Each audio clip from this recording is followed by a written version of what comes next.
മനസ്സ് മടുത്തോ? തോറ്റു കൊടുക്കരുത്. മടുക്കുന്നിടത്ത് തന്നെ തുടങ്ങണം. ഞാൻ തോൽക്കാനല്ല ജനിച്ചത് എന്ന് സ്വയം പറയണം. വിജയം സുനിശ്ചിതമാണ്. വിജയം നിങ്ങളുടേത് തന്നെയാണ്. എന്ത് ചെയ്താലും എല്ലായിടങ്ങളിലും തോൽവി. എങ്ങനെയായാലും മനസ്സ് മടുക്കുക തന്നെ ചെയ്യും, അല്ലേ? നിങ്ങൾ ഒരു ഫുട്ബോൾ പ്ലെയറെ കണ്ടിട്ടുണ്ടോ? അയാൾ എത്ര ശ്രമിച്ചിട്ടാണ് വിജയം കൈവരിക്കുന്നത്? ഒരൊറ്റ ശ്രമത്തിൽ അയാൾ വിജയിച്ചിട്ടുണ്ടാകുമോ? ഇല്ല. ഇഷ്ടം പോലെ പ്രാവശ്യം ട്രൈ ചെയ്തിട്ടുണ്ടാവും. Try try until you get the success. അതാണ് ഇന്ന് എനിക്ക് നിങ്ങളോട് പറയാനുള്ളത്. ഒരിക്കലും വിജയം ഒരാളുടേത് മാത്രമല്ല. പരിശ്രമിക്കുന്നവൻ്റെ, ഹാർഡ് വർക്ക് ചെയ്യുന്നവൻ്റെ ഒപ്പമാണ് വിജയം. പരിശ്രമിച്ചിട്ട് നിങ്ങൾ തോറ്റുപോയോ? വിഷമിക്കരുത്, മടുപ്പിക്കരുത് മനസ്സിനെ.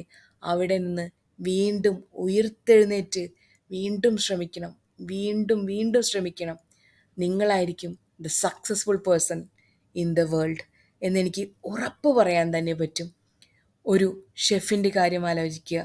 അയാൾ ആദ്യം ഉണ്ടാക്കുന്ന വിഭവം എന്തായാലും ദ പെർഫെക്റ്റ് റെസിപ്പി ആയിരിക്കണമെന്നില്ല. അയാൾ ട്രൈ ചെയ്തിരിക്കാം ഡിഫറെൻറ്റ് കോമ്പിനേഷൻസ്. അതുകൊണ്ട് തന്നെ ഒരു പ്രാവശ്യം ഏതെങ്കിലും കാര്യം പാളിപ്പോയി എന്ന് കരുതി പിന്മാറരുത്. വീണ്ടും ട്രൈ ചെയ്യുക. വീണ്ടും പുതിയ പുതിയ ക്രിയേറ്റീവ് ഐഡിയ കൊണ്ടുവരിക ജീവിതത്തിൽ. എന്തായാലും നിങ്ങളായിരിക്കും അവിടെയും സക്സസ്ഫുൾ ആയിട്ടുള്ള ഒരാൾ. നിങ്ങൾക്ക് മാത്സ് പഠിക്കാൻ ബുദ്ധിമുട്ടുള്ള ഒരു കുട്ടിയെ പറ്റി ചിന്തിക്കാമോ? അല്ലെങ്കിൽ നിങ്ങളുടെ ചെറുപ്പത്തിൽ ഒരു സമ്മ് സോൾവ് ചെയ്യാൻ നിങ്ങൾ എത്ര സമയമെടുത്തിട്ടുണ്ടാകും?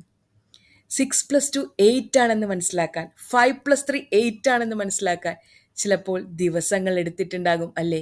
ഇന്ന് നിങ്ങൾക്ക് ഒരു പേപ്പറിൽ 6+2 എന്ന് കണ്ടാൽ ഒരൊറ്റ ഗോന് പറയാൻ സാധിക്കും. എന്തുകൊണ്ടാണ്? പ്രാക്ടീസ് ചെയ്തുകൊണ്ടാണ്. ഒരിക്കലും മാത്സ് എന്ന വിഷയം, കണക്കെന്ന വിഷയം നിങ്ങൾക്ക് ടഫാണെന്ന് കരുതി നിങ്ങൾ അന്ന് മാറ്റിവെച്ചിരുന്നുവെങ്കിൽ ഇന്ന് നിങ്ങൾക്കത് പറയാൻ സാധിക്കുമോ? ഇല്ല.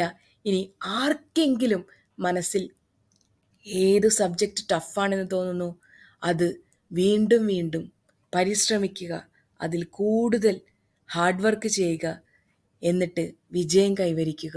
സക്സസ് അകലെയല്ല. 100-ൽ 100 മാർക്ക് നിങ്ങൾക്ക് തന്നെ ഉള്ളതാണെന്ന് മനസ്സിനുള്ളിൽ കരുതുക. അത് നിങ്ങളുടെ റിസൾട്ടിലും നിങ്ങൾക്ക് കാണാൻ കഴിയും. ഒരിക്കലും തോറ്റെന്ന് കരുതി പിന്മാറരുത്. തോൽവിയും വിജയവും ഒരു നാണയത്തിൻ്റെ ഇരുപുറങ്ങളാണ്. തോൽവി എന്നൊന്ന് ഇല്ല എന്ന് തന്നെ മനസ്സിൽ കരുതി മുന്നേറുക. Success is all yours. Thank you for listening to me, Jitha.